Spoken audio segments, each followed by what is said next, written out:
Good evening. I'm Eric Lee, director of the Kimball Art Museum, and it's a great honor to introduce tonight Renzo Piano, one of the true architectural giants of our time, and our esteemed moderator, Jerome Weeks, producer and art critic for KERA's Art and Seek.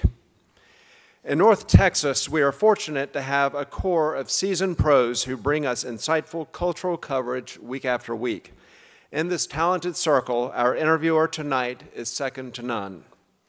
Jerome Weeks has been bringing us cultural commentary on the arts for more than 20 years.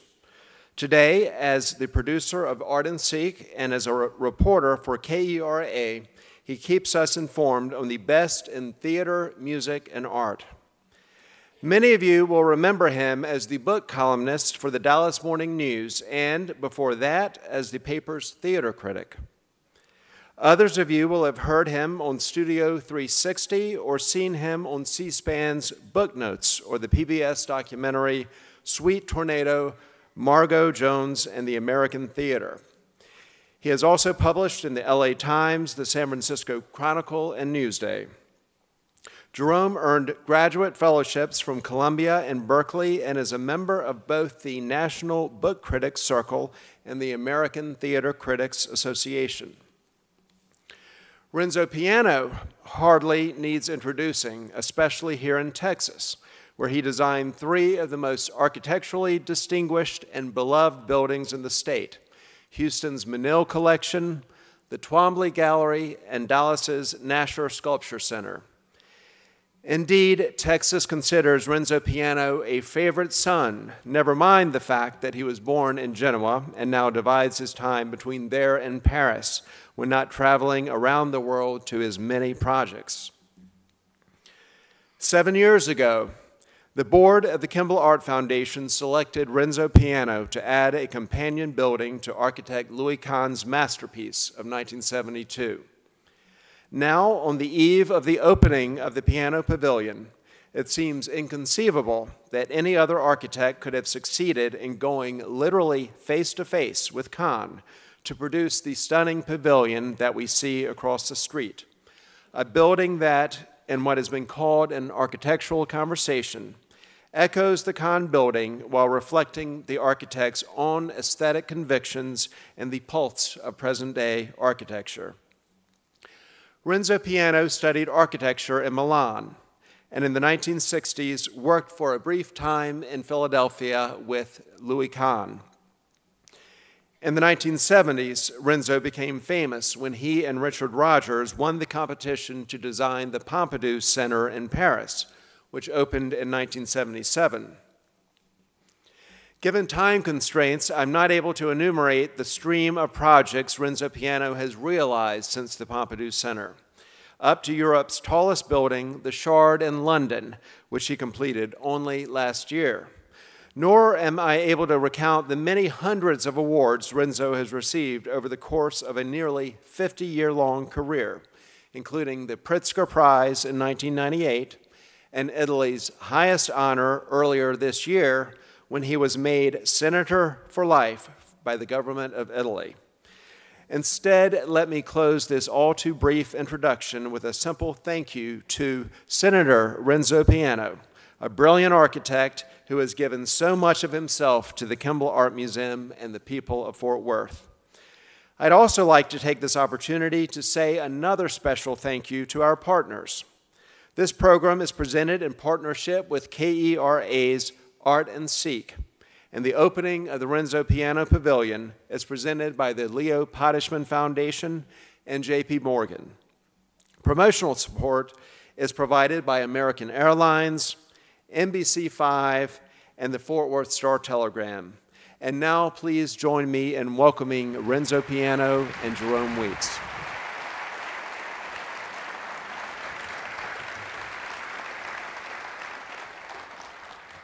Good evening. Thank you, Eric. Thank you for coming out tonight, fans of architecture, and KERA, I hope. Given the history of frustrated attempts to expand the Kimball before your design, I was wondering, what did you hope to avoid with the design, and what did you hope to do? Huh. Easy question.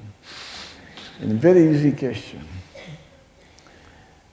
Well, it was, of course, a big challenge. And the first reaction was not fair, but, you know, a kind of necessity to understand. I mean, and in fact, for a while, for the first 6 months, we actually designed the extension on the other side of the street, on the car parking.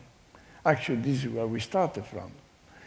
And then, finally, the idea to come to the lawn and to build across the lawn on the same piece of land where Kahn made the building came. It was not really, it was our design, but this idea came from the client, and I think that was a kind of a great move, because we got to accept the challenge. We cannot run away. I mean, you know, in some way, making the extension somewhere else was like running away. And so we got to accept the challenge, and we got to find a solution that was full of respect for the masterpiece of Kahn, but at the same time, giving us the opportunity to be what we are, to be ourselves. The Kahn masterpiece is a masterpiece built in the beginning of the 70s.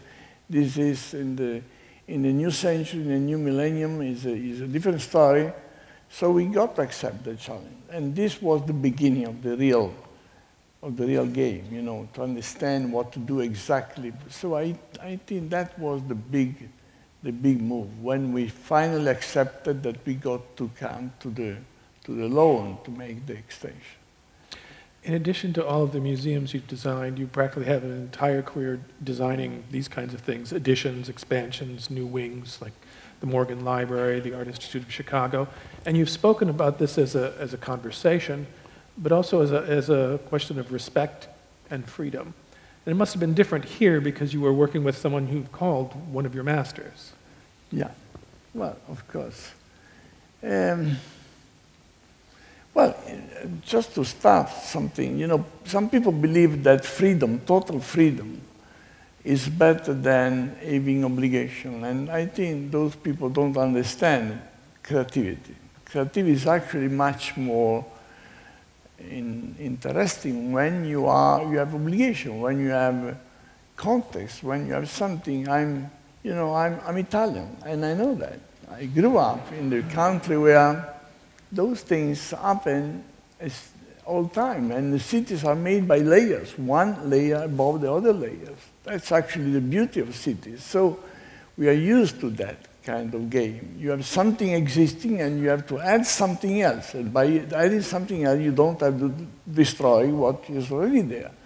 So that's the reason why I feel quite home when we have to do a scheme adding a new wing to the Art Institute, or a new space for the Morgan Library, and this sort of thing. Here is different because of a number of reasons, because it's different, but it's not that different at the end. It's still the same thing. It's still about respecting what is already there, but telling your story, making clear, you know, what you can do. And this is really where everything is. I mean, it's a challenge, but it's not competing. Competing with the masterpiece is stupid. And it's also wrong. It's also wrong. I mean, I love it, that building from Kahn since the beginning, since what was built. And actually, when I was called to design the Menil collection, the first thing we did, together with Dominique Menil, was to come here. When I was asked to design the Nasher Sculpture Garden in Dallas, the first thing I did was to come here with Ray Nasher again. This is a kind of seminal building. I mean, the Kahn building in Fort Worth is seminal for a number of reasons: scale, unpretentious, deep, profound. You know, it's a masterpiece in many. So the idea here was to put the building across the lawn at the right distance, and telling a different story. By the way, I have to say something, because people believe that now museums grow for the pleasure of growing, you know. People believe that museums have this new attitude to grow or to die, this sort of thing. But this is not the case of the Kimball. Absolutely not. In this case, the real point was to add necessary space for education activity, for music, for meeting, and some more space to show art, because it was becoming difficult. So the problem here was not really to become bigger, but to complement what is already there. And so the point was, what is the story we are going to tell? You know, because building tells stories, exactly like a movie tells a story, or novel tells a story. There's a different way to tell a story. So the story we got to tell with the new building was the story of openness, accessibility, urbanity. You know, the idea that in the new pavilion, in fact, we call pavilion and not building, is fundamentally is a roof flying above ground and leaving open, accessible, visible, transparent, everything. So that in the two buildings actually work in a kind of complementary way. One, the Cannes is more introverted, you may say, and the new pavilion is more extroverted. But that's maybe too easy way to say. But anyway, the idea is that instead of competing, it's more about trying to put in the campus what was necessary and probably missing yet. So this is the real essence of what we try to do.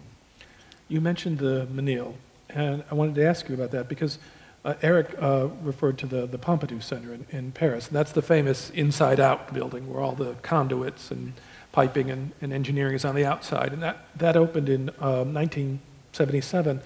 10 years later, the Menil opens, and it's a completely different way of thinking about a museum. And you, as you yourself did, you can trace the ideas of the Menil from Cannes through the Menil to the Nasher, to here, to the pavilion, and to Baylor in Switzerland, and to a number of your museums. What changed? What made you change your thinking? Well, society changed. I mean, architects don't change the world, but the world is changing. And so architects in some way witness the change of the world.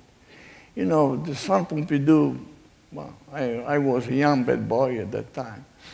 I was 33 years old. Richard Rogers, my friend, he was the big man, the old man. He was 35. And we are like Beatles, you know. We were all Beatles at that time. Then we are coming from London. We are living in London at that time. And somebody got to do that job. You know, it was the right moment to prove that enough is enough. And the culture building got to be open to community and to everybody. Accessibility. I mean, a museum were at that time still quite dusty places and a bit for elite, for a few people. So, you know, I don't say that the Beaubourg, Centre Pompidou changed museum, of course, but because it was already changing. The time was mature for change. By the way, that was 71, only 3 years after May 68 in Paris. So it's not that far away, you know. It was a rebellion in some way. And in fact, that machine in the middle of Paris was a rebellion, was a gesture of rebellion against intimidation coming from typical academic and cultural building. It was more about introducing freedom, the sense of curiosity. Curiosity is the beginning of what we call a conscious life, you know. It is a beginning of freedom. It's a beginning of the switch that you have sometime in life when you start to understand that there is something beautiful called art and culture and beauty. And this was the real point.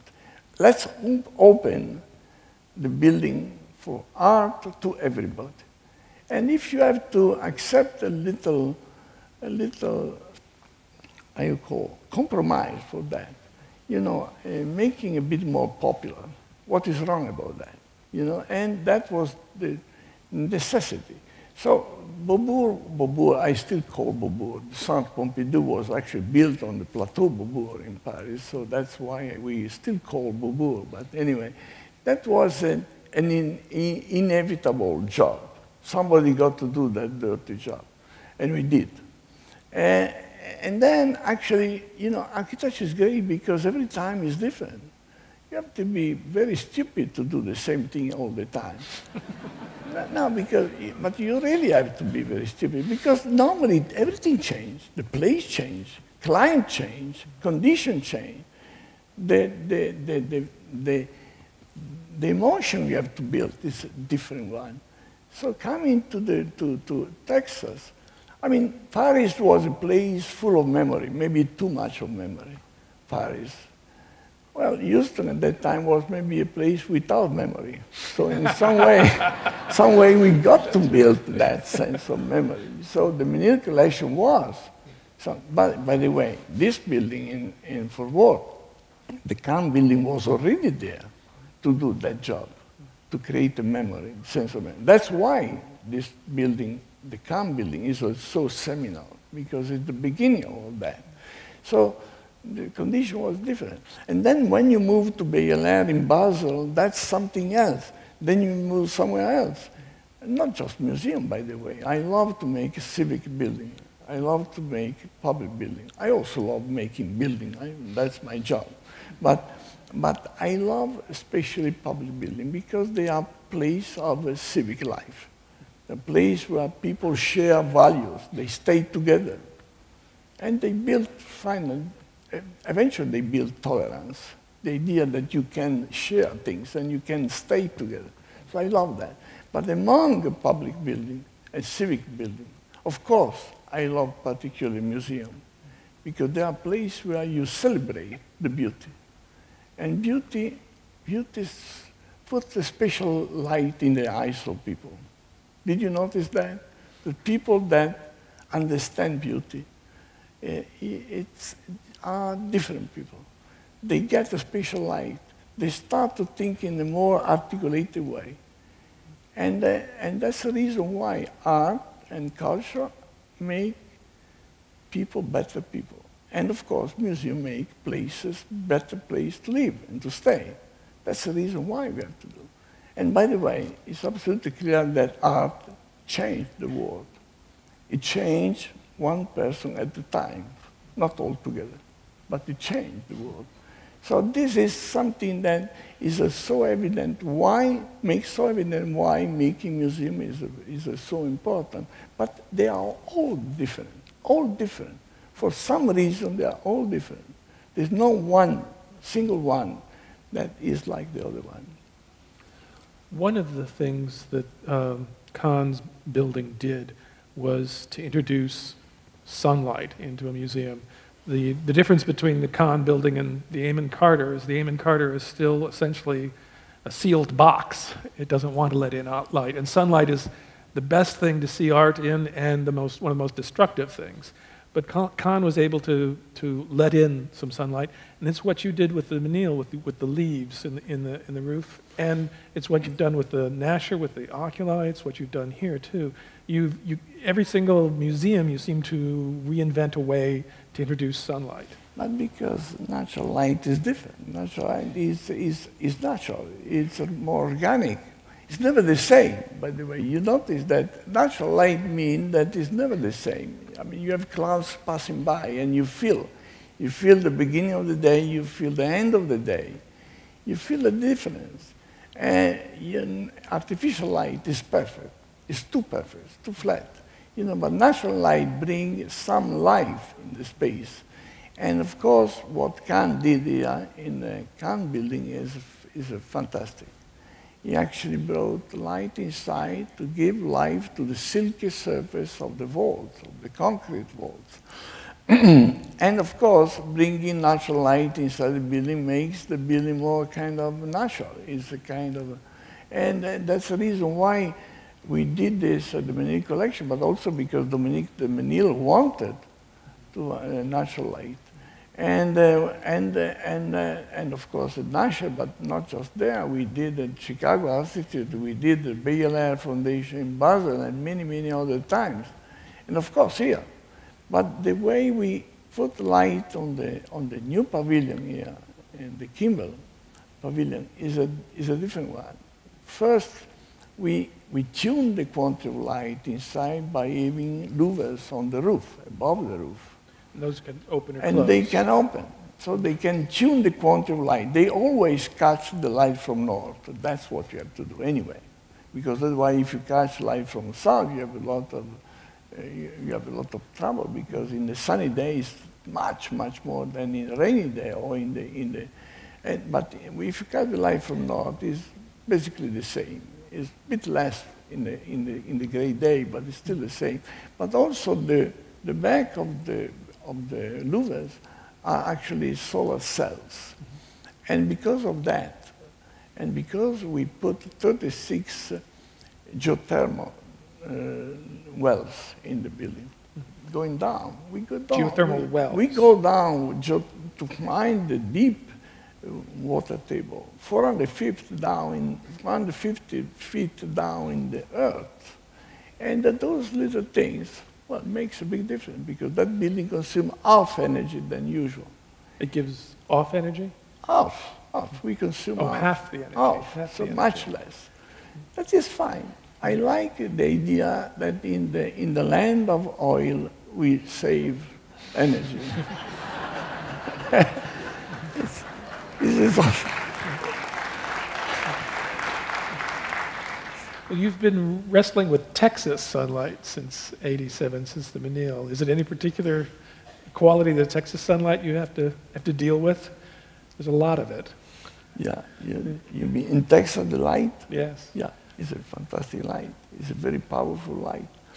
And, well, everybody knows, I love Texas. Texas is a place of big skies and brilliant light. And it will be a pity not to make use of that beautiful thing. But it's also about the fact that art become more interesting with the natural light. And of course, what we did in the pavilion is not just that. We also work on the beams. The beams are Douglas fir beams that are a bit too warm in color, but we stained those beams so that it became a bit whiter, but still warm.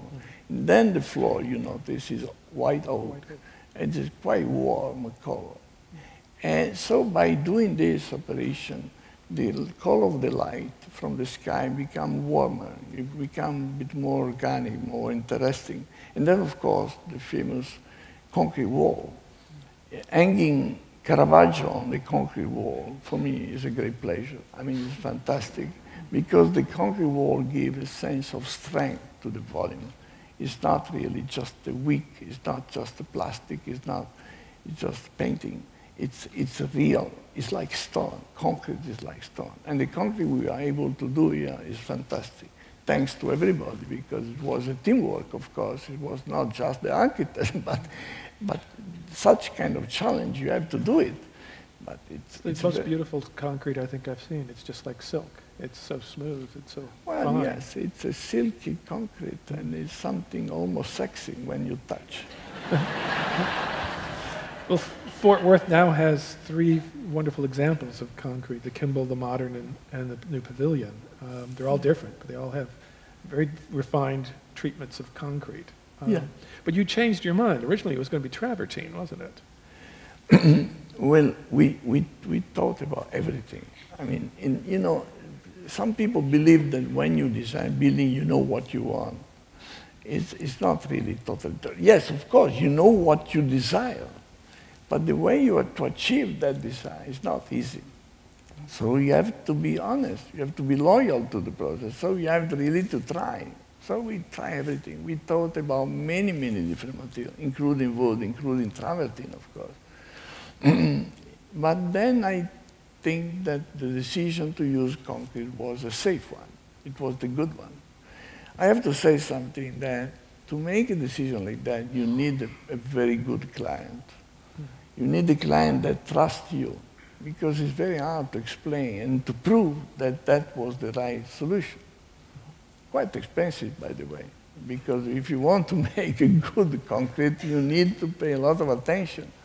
And so, of course, you need a good builder, and we actually made a fantastic marriage between a great textile company and a small company from Venice, but we were able to put together all those people. But at the end of the day, the decision was possible only because the client trusted that decision.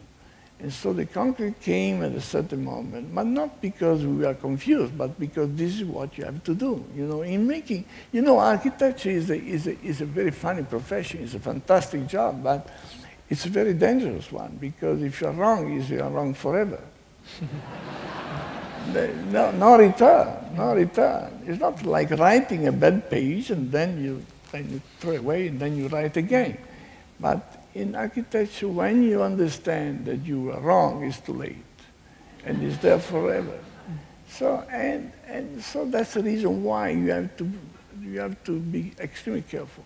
I accept that the responsibility of the architect is a very important responsibility. So I accept criticism, I accept discussion, I accept even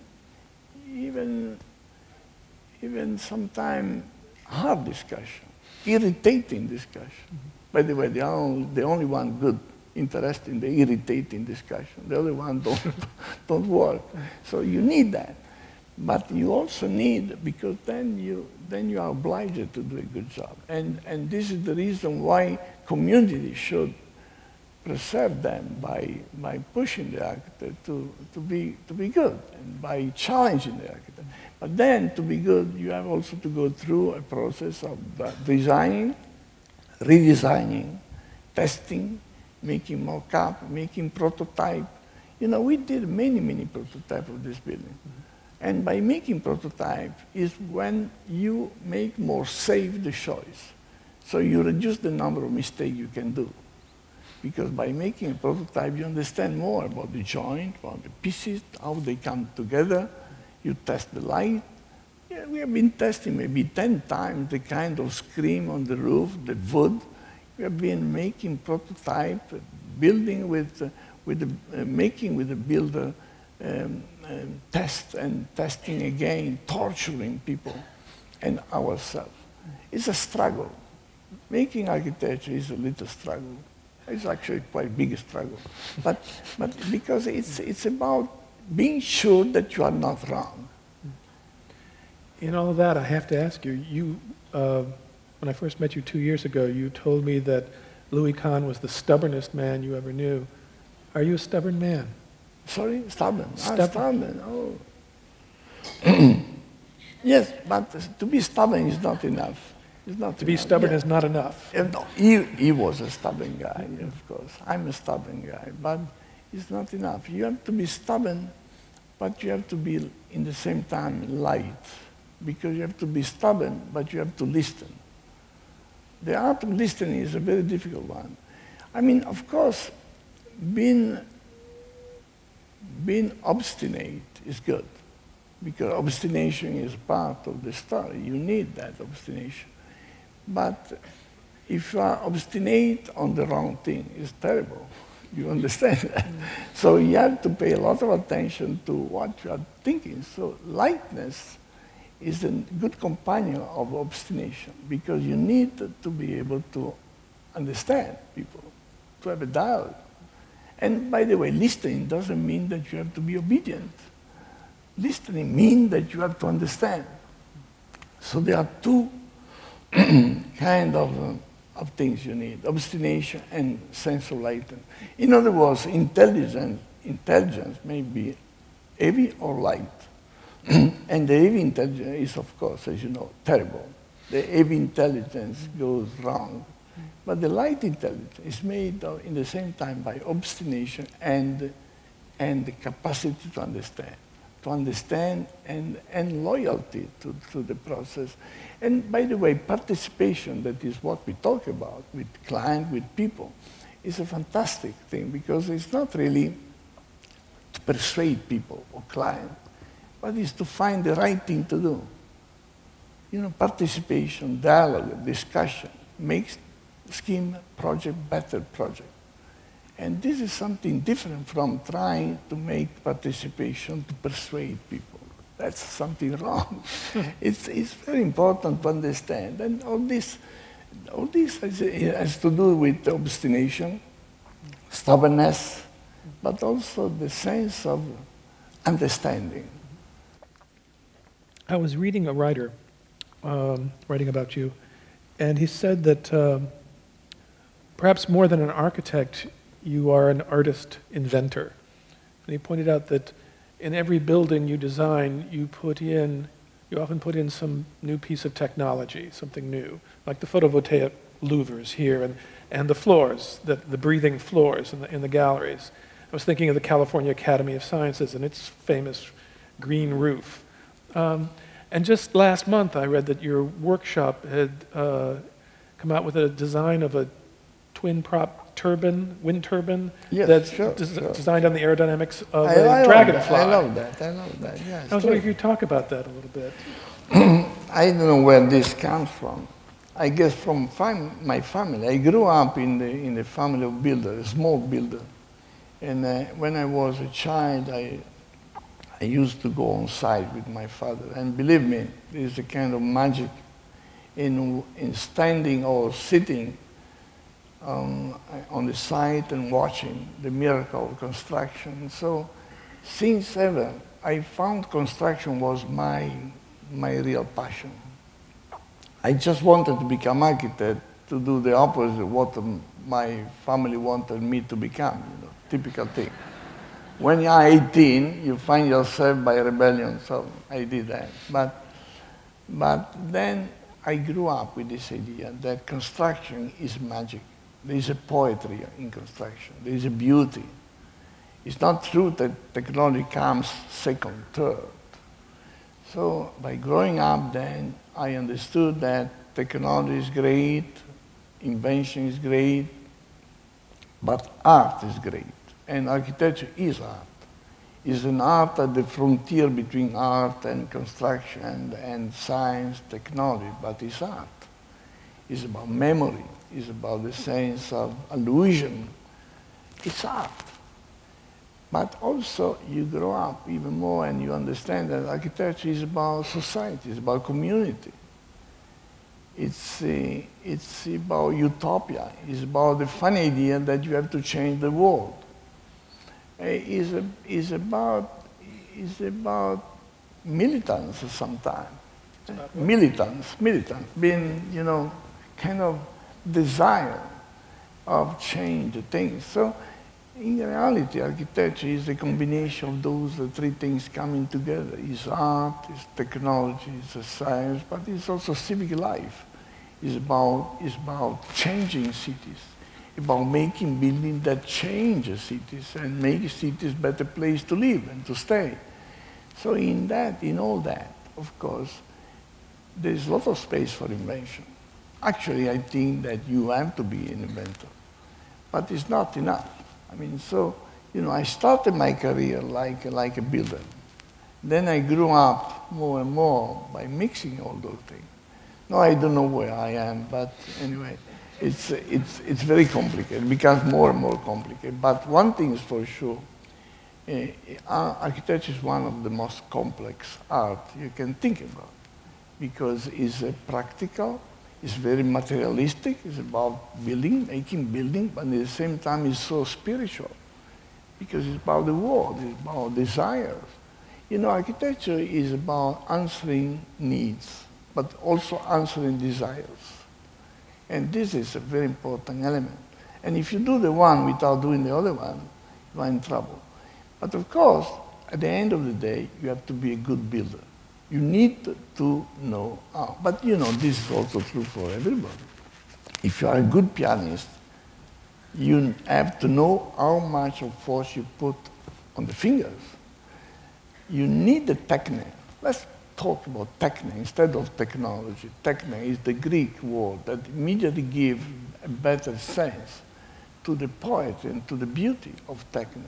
Some people believe that ideas are ideas, and then technology is just a simple thing you have to do. But try to paint a painting because you have a great idea of a painting, but you don't know how to use the brush. Or try to make good music. You have a fantastic idea, but you can't play piano, or you can play violin or whatever. I mean, of course, a technique is part of the process of creation. And that's the reason why all those things come together. This is why utopia, desire, need, material, everything come together in one complex job. And this is what makes architecture for me a quite interesting profession. I would be remiss not to ask this, and if I don't, I'm certain someone in the audience will. Yesterday, KERA broadcast your interview with Chris Boyd, and in it she asked you about the Nasher. And you sounded much more positive about an outcome, some sort of resolution of the face-off, the standoff between the Nasher and Museum Tower. I was wondering if you could tell us anything more about it, why you seem to be fairly positive that there might something might develop, some answer. It's just so mad, the story, that one. It's just so mad that it must be solved. And my feeling is that it will be solved soon because the city appointed 3 arbiters or 3 people that are studying the problem, and those people are very competent people, so it will be set up. But you know, it's so evident that, you know, everybody knows since now at least 50, 60 years that when you make a building, you have to be careful about what happened around the building. And you know, everybody knows that if you project radiation to somewhere else, then you have to pay attention because it's like pushing rainwater somewhere else. You don't like rainwater in your property, so you push the rain in somewhere else. It's absolutely mad. So I think it's a very unfortunate thing. Everybody has been very calm and very, you know, very elegant, I should say. And the Nasher, the family, everybody. But something must be done now because it's absolutely impossible. I mean, it's not just the casing of a building, it's also the garden. And you know, when you go to that garden, at a certain moment, you understand that you cannot watch sculpture with the sun coming from 2 different directions. It's totally natural. And that will be set up. But it's a funny story. I mean, normally it doesn't take that long. Well, we're going to take questions from the audience.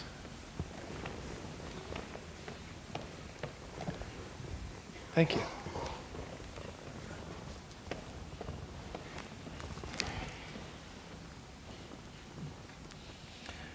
Would you please comment on the work and artistry of the men and women who actually physically constructed the building, especially the ceiling? Sorry, can you read that? Would you please comment on the work and artistry of the men and the women who actually... Well, I'm happy to talk about that because unfortunately people don't understand sometimes that architecture is a job, it's a job of team. It's a choral job. And of course, you can design, you can test, you prototype, you do all these things, but then you need people that love, people of pride, men, women, absolutely true. If you look at the construction picture and the movie you saw, you can see what pride means and what attachment, commitment. You know, making good concrete, by example, means that you have to work on the formwork. By example, you have to clean. And eventually you have to wax like a perfect surface if you want to have that silky surface you want. So, I mean, the determination, commitment, and the talent is a very important thing. So I can go on forever now because I should really explain why architects are just the beginning of the process, but then you have engineers, then you have builders, then you have so many people, specialists, landscape architects, you have so many people coming. Probably at the end of the day, this job was done by a few hundred people, technicians, and certainly more than a few hundred workers. And all those people work together. And you know what, I have to say something about this. One of the important elements of construction is pride. Pride is when everybody feels proud of being part of the process. And this is great. And this is what we got in this building. So thank you for this question. It's a good question. And of course, we owe, all of us, we owe a lot of gratitude to those people, because this is the only way you can do something like that. You will become very familiar with that building soon, because, and of course, we'll need a little time now to get the patina, to become part of the day-by-day life in Fort Worth. But you will see, and you will appreciate the detail. But the detail and the way the building is done, well crafted, it's not just the architect, it's really everybody doing and executing the job. Do you have a favorite project?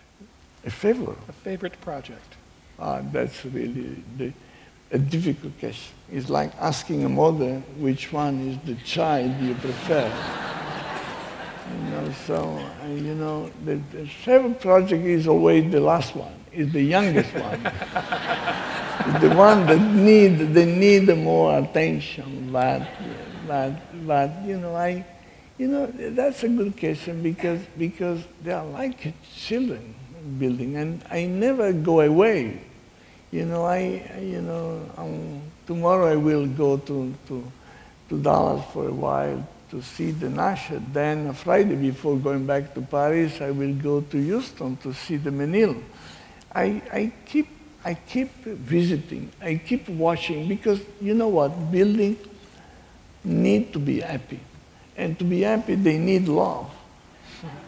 And I'm not joking, and some people love building and others don't. And so you care about that. So you have to go there, you have to see.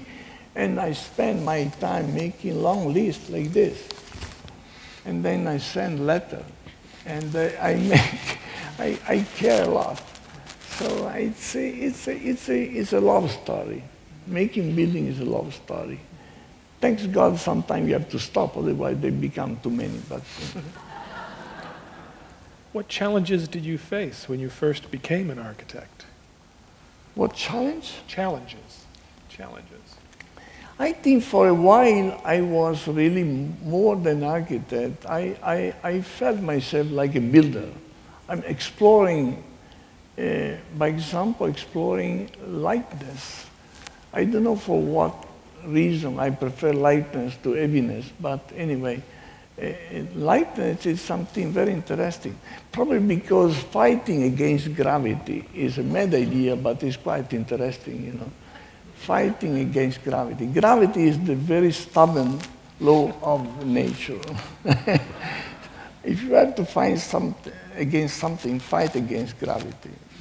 That's worth trying. So my first 4 or 5 years of work were really about making pieces of construction, taking away, working on lightweight structure, this sort of thing.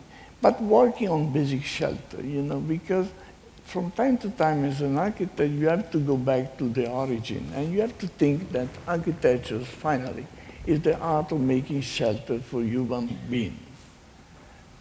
Full stop. That's what architecture is. But thanks God, architecture has never been just technical work. Not even the most humble hut is a technical.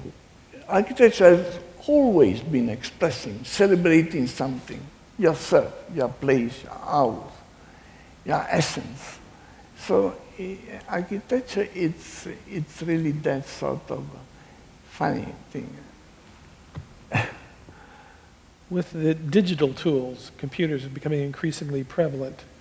How has your design process evolved? Digital tools. Well, I don't know computer myself, to be honest, but I appreciate very much computer, and it's not really very different. A creative work is still the same. If you are a bad writer, you are a bad writer by writing by hand or by computer. You know what? Computer, if you're stupid, if you're silly, it goes faster. And so this is the danger, because you make mistakes faster.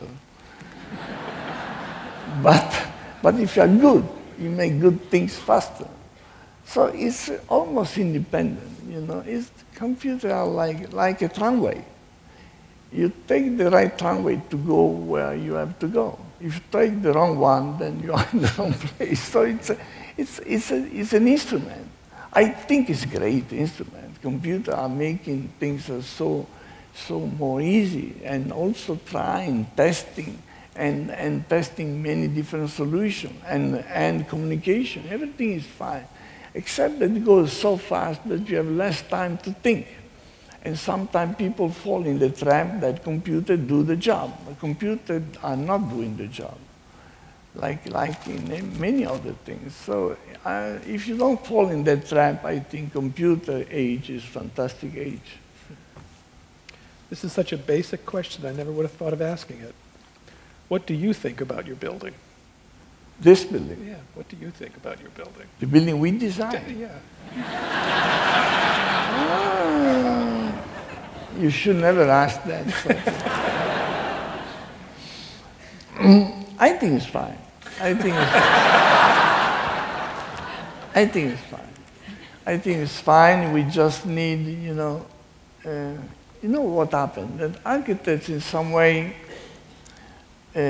don't change the world, but they celebrate or they represent the change. And in some way, this building, the pavilion here, the Kimberley Pavilion, celebrate the change because it's open, accessible, transparent. You sit inside the building and you realize the building is made by column, beam, and roof. That's all.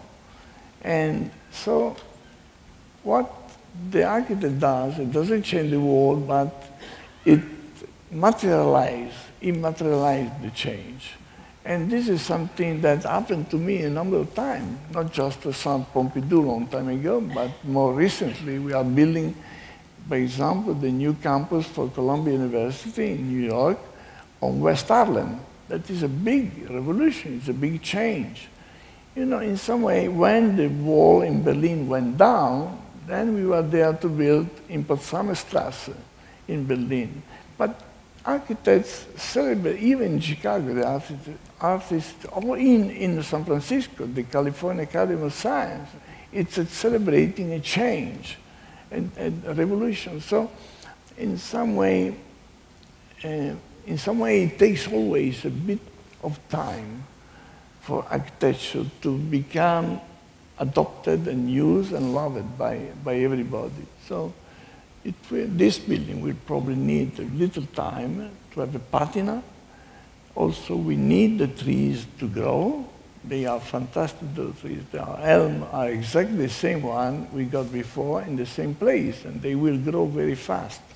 And when all this will be set up, the building will enter in the day-by-day ritual of the city.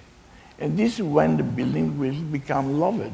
Because buildings are loved because they are a piece of yourself, because they become the place where you go. And once you go a number of times to listen to a great concert in the new pavilion, or you go there because you take there your children, or for educational activity, or because you go there for a great show, or you go there to play frisbee in the lawn. Try, by the way, because you can still. And then the building becomes loved. So don't ask me what I feel, because I think it's fine. I think this is exactly what we got to do. But you are the best judge, and I think you will, you know, architecture architecture rely on long time. It's not something that is consumed and immediately, like fashion, for example. Architecture rely on long time. It's made happy and is made use, is made real only on time. Architecture is like a river, like forest do, like mountain, like cities. They rely on long time. That's the right dimension. And especially museum, because museum build duration. This is what museums do for art and for themselves, because this building will be there in still in a few thousand years. I'm pretty sure about that. No, absolutely. Well, try to demolish the concrete, you will see. and this is a challenge that we have to accept. When you make a museum, you have to accept that challenge. You are not building for 50 or 100 years, you are building for 1,000 years. And this is what duration is. So, you know, it's okay. Take time. That's architecture. Architecture needs the time to be adopted, to be loved, to become part of the day-by-day life in the city. And then it's loved, because it's part of yourself. It's yourself. But I think, don't ask me, but go there, enjoy the space. I think you will love. And this is the most important thing for an architect, to know that the building you have done, the creature you have created, it will be loved. This will be the last question, and I have to say that this same question was asked of Sir Norman Foster when he came for the opening of the Windsor Opera House, and it was the same question asked of Rem Koolhaas, the designer of the Wiley Theater, both in the Arts District in Dallas. Is the roof hail-proof? The roof. Is the roof hail-proof? Yes. Thank you, Senator Piano.